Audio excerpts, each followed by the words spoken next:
ನಿಮಗೆ ಪ್ರೀತಿ ಮಾಡಿದವ್ರ ಹತ್ರ ಕಾಮ ಇರಲ್ಲ, ಪ್ರೀತಿ ಮಾಡೋರ ಜೊತೆ ನಿಮಗೆ ಬಯಕೆಗಳು ಇರಲ್ಲ.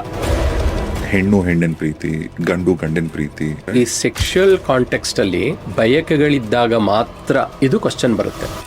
ಸೆಕ್ಸಿಗೂ ಕಾಮಕ್ಕೂ ಬೇರೆ ತರ ಇದೆ. ದೈಹಿಕ ಸಂಬಂಧನ ನಾವು ಸಂಭೋಗ ಅಂತ ಕರಿಬೇಕು ಈಗ. ಯಾಕೆಂದ್ರೆ ಕಾಮ ಅನ್ನೋದು ಡಿಸೈರ್ ಅಂತ ಅಷ್ಟೇ. ವಾತ್ಸಾಯನ ಅಥವಾ ಮಲ್ಲನಾಗನ ಒಬ್ಳು ರಿಲೇಟಿವ್ ವೇಶ್ಯಾಗೃಹದಲ್ಲಿ ಕೆಲಸ ಮಾಡ್ತಿರ್ತಾಳೆ.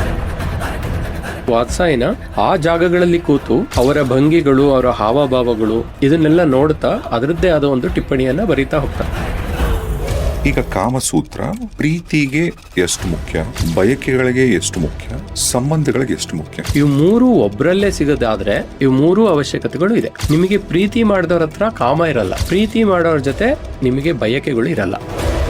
ಹೆಣ್ಣು ಹೆಣ್ಣಿನ ಪ್ರೀತಿ, ಗಂಡು ಗಂಡಿನ ಪ್ರೀತಿ, ಈ ಸೆಕ್ಷುಯಲ್ ಕಾಂಟೆಕ್ಸ್ಟ್ ಅಲ್ಲಿ ಬಯಕೆಗಳಿದ್ದಾಗ ಮಾತ್ರ ಇದು ಕ್ವಶನ್ ಬರುತ್ತೆ. ಸೆಕ್ಸಿಗೂ ಕಾಮಕ್ಕೂ ಬೇರೆ ತರ ಇದೆ. ದೈಹಿಕ ಸಂಬಂಧನ ನಾವು ಸಂಭೋಗ ಅಂತ ಕರಿಬೇಕು ಈಗ. ಯಾಕೆಂದ್ರೆ ಕಾಮ ಅನ್ನೋದು ಡಿಸೈರ್ ಅಂತ ಅಷ್ಟೇ. ದೈಹಿಕ ಡಿಸೈರ್ಗಳು ಯಾವ್ದಿದೆ ಅದನ್ನ ಇಂಗ್ಲಿಷ್ ನಲ್ಲಿ ಸೆಕ್ಸ್ ಅಂತ ಇದನ್ ಮಾಡ್ತಾರೆ. ಸೊ ಇದನ್ನ ಬರಿತಾ ಹೋದಾಗ ಹೆಣ್ಣು ಮಕ್ಕಳಲ್ಲಿ ಒಂದು 4 ರೀತಿಯ ವಿಚಾರನ ಅವ್ರು ಹೇಳ್ತಾರೆ. ಅದು ಹೇಗೆ ಹೇಳ್ತಾರೆ ಅಂದ್ರೆ ಅವರ ಅಂಗಸೌಷ್ಠವತೆ, ಅವರ ಆ ಒಂದೊಂದು ಅಂಗಸೌಷ್ಠವತೆನಲ್ಲಿ